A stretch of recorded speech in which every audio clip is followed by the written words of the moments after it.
안녕하세요. 포유한율연구소입니다. 이번 시간에는 우리나라 경제와 의존도가 높은 중국 경제 불황이 심상치 않다는 통계를 가지고 나왔습니다. 우리나라가 이제 중국 수출 의존도가 단일 국가 기준은 제일 높죠. 23에서 25까지 되니까 매년 조금 차이는 있습니다만은 미국이 10위밖에 안 되니까 그러니까 단일 국가로서는 중국이 가장 높죠. 그렇기 때문에 중국 경제가 어떻게 될 것이냐는 우리나라 제조업의 그 향후 향방을 알 수 있는 그 뭐 바로미터가 된다는 측면에서 의미가 있죠. 일단 3월 제조 PMI 지수를 보면 3월만 하더라도 그 48이에요. 근데 2월에 그 51이니까 한 달 만에 거의 뭐 얼마입니까? 거의 5% 정도 나빠졌거든요. 그러니까 중국 경제가 50이 하면 이제 성장률 둔화가 아니고 마이너스 성장이거든요. 그만큼 이제 그 매출액이 증가하는 것이 아니고 감소할 수 있다는 거예요. 뭐 물론 수출은 단가를 내려주면 수출 단가를 인하해주면 우리께 이제 많이 팔릴 수 있겠지만은 반대로 우리 상장 기업의 영업 실적이 나빠지죠. 참고로 지난해 2021년 월 평균입니다.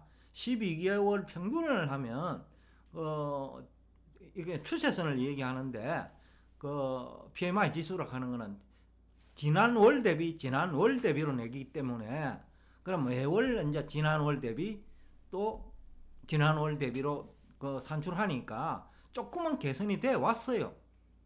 근데 이제 50 이하가 되면 개선이 아니고 오히려 나빠진다는 거거든요. 그런 측면에서 이제 2월 PMI 지수가 물론 한 달이지만은 그러니까 지난 2월 대비 금월 그러니까 3월 대비 3월이 이제 비교한 건데 결국 이제 개선돼야 되는데 나빠진다는 거죠. 그러면 성장률도 결국은 둔화되는 것이 아니고 마이너스 성장을 한다는 거거든요. 물론 제조업입니다. 또 한 달 치고 그렇지만 이제 뭐 다음 달이라도 50 이상으로 또 넘어서면 또 개선되겠죠. 지난 월 대비니까 한 달만 보고는 알 수는 없는데 그러나 지난해 평균 52.3이었다는 얘기는 지난해는 그래도 지속적으로 중국 경제가 월 대비로는 성장을 해왔다. 그래서 결국 한 8% 성장을 기록했는데 올해 들어와 가지고는 2월도 51.6밖에 안 되고 그러니까 1월보다는 조금 나아졌다는 거죠. 그런데 3월은 나아진 게 아니고 나빠진 거죠. 쉽게 하면 침체를 예고하고 있다는 거죠. 그래서 이게 이제 한 3개월 정도 시차를 두고 우리나라 실물 경제와 금융시장에 영향을 줄 수밖에 없거든요. 그래서 이제 포유 환율 연구소가 우리나라 순상품 교육 조건을 한번 봤어요. 이제 중국에 대한 수출 비중이 높고 또 중국과 무역을 많이 하는 국가, 아시아 국가겠죠. 홍콩이라든지 이런 국가들 수출 비중이 거의 한 50%에 육박하기 때문에 그러니까 중국하고 동남아만 합쳐도 우리나라 수출의 절반을 차지하거든요. 그래서 순상품 교육 조건을 보니까 2020년 4분기 그러니까 1년 전이죠. 98 정도 됐어요. 참고로 순상품 교육 조건이 뭐냐 하면 분모는 그 수입 단가 평균입니다. 그런데 분자는 수출 단가죠. 그런데 분모가 커버리면 그 분자보다 수출 단가가 더 낮는 거죠. 수입 단가를 놓고. 그러면 어떤 현상이 생기죠? 기업의 무역 수지가 악화됩니다. 그러니까 영업 실적이 악화된다는 거죠. 그래서 지난해 1년 동안 우리나라 주가가 하락한 이유다. 기업들이 그 무역을 통해서 장사를 제대로 못했다라는 거죠. 근데 이 89가 그나마 그래도 지난해 그 중국이 월 평균입니다. 월 평균 전월 대비 52.3은 기록한 거예요. PMI 지수가. 근데 지금 그 50 이하로 떨어졌거든요. 2월에. 그러니 이것은 이제 순상품 교육적권이 추가로 나빠질 것을 예고하고 있는 거죠. 물량을 가지고 이제 어느 정도 커버를 하겠지만, 그런데 매출액 마진율이 수출도 4% 정도밖에 안 되기 때문에, 이것이 늘린다고 해가 수량을 늘린다고 해가지고 영업 실적이 얼마나 개선이 될까는 의문이에요. 또 수량을 늘리는 것도 한계가 있잖아요.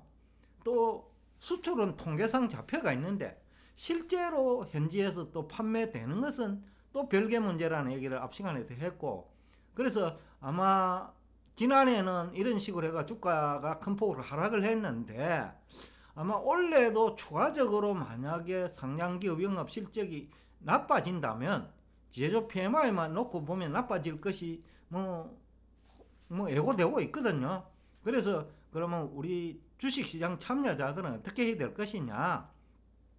우선은 중국 경제 의존도가 높은 기업에 투자를 유의해야 되겠죠. 물론 동남아도 중국 경제 의존도가 높기 때문에 동남아 경제도 나빠질 거예요. 그러니까 교육 조건이 더 나빠질 수 있다는 거죠.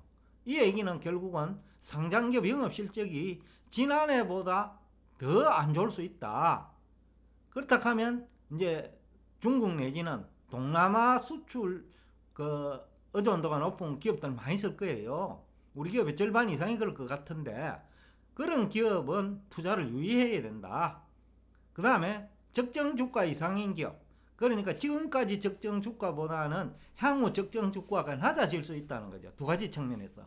하나는 금리가 높아지는 것도 적정 주가가 하락하는 거고 낮아지는 거고, 그 다음에 상장기업 영업 실적이 나빠지는 것도 적정 주가 하락 요인이죠. 그러니까 양쪽에서 적정 주가가 하락할 수 있는 요인이 지금 발생하고 있다. 그래서 투자를 유의해야 된다는 거죠. 적정 주가 지금보다 더 낮춰야 된다. 한 3% 정도는. 그러면 지금 적정 주가를 하더라도 향후 3개월 후에는 더욱더 적정 주가가 낮아진다는 얘기죠. 영업 실적도 나빠지고 금리도 오르니까 양쪽에서 적정 주가가 낮아지니까 투자가 참 조심해야 된다. 그래서 요즘 개별 종목 중심으로 국내 증시가 움직이잖아요. 그것도 하루 이틀 오르고 나면 그 다음에 또 다른 종목으로 가고 다른 종목으로 가는 거죠. 일종의 좋게 표현하면 순환매인데, 나쁘게 표현하면 그만큼 증시가 불안하다는 거죠. 한 종목에서 투자를 장기간 할 수 없다는 거죠. 기업 이익이 이제 받쳐주지 못하기 때문입니다. 그래서 이제 지수 등락을 고려한 개별 종목 투자를 해야 된다. 포유 환율 연구소 전략이 그런 거거든요. 지수가 조정을 받을 것 같으면 일단 투자 안 해요. 보유 주식 매도. 그 다음에 지수가 어느 정도 떨어지고 나면 기술적 반등을 이용해 가지고 그때 지수 상승을 견인할 종목, 그런 종목을 골라야 된다. 그래서 대표적으로 엔비디아 주식, 테슬라 주식을 얘기하면서 지난 3월 15일 전후로 제가 추천을 했거든요.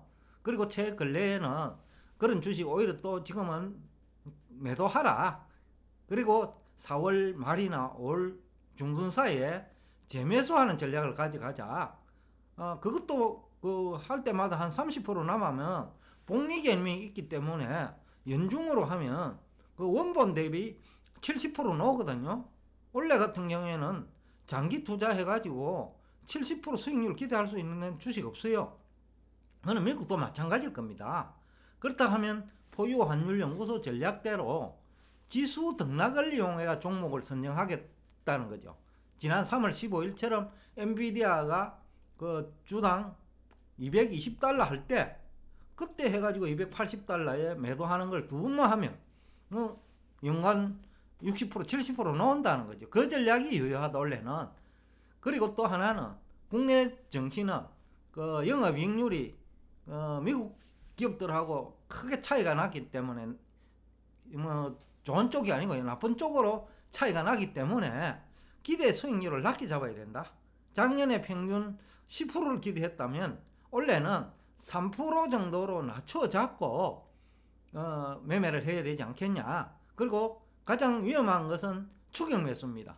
왜냐하면 영업 실적이 수반되지 않고, 그 다음에 금리가 상승하는 국면에서는 적정 주가 수준이 낮아지기 때문에 추격 매수하는 것 자체가 그 기름 많고 불숲에 뛰어드는 것만큼 위험하니까 철저하게 지수가 바닥일 때, 일시적으로 바닥일 때 그 한 3% 기대 수익률을 그 목표로 해가지고 접근해야 손실을 보지 않을 수 있다 라는 얘기를 하면서 오늘 여기서 대화를 마치겠습니다.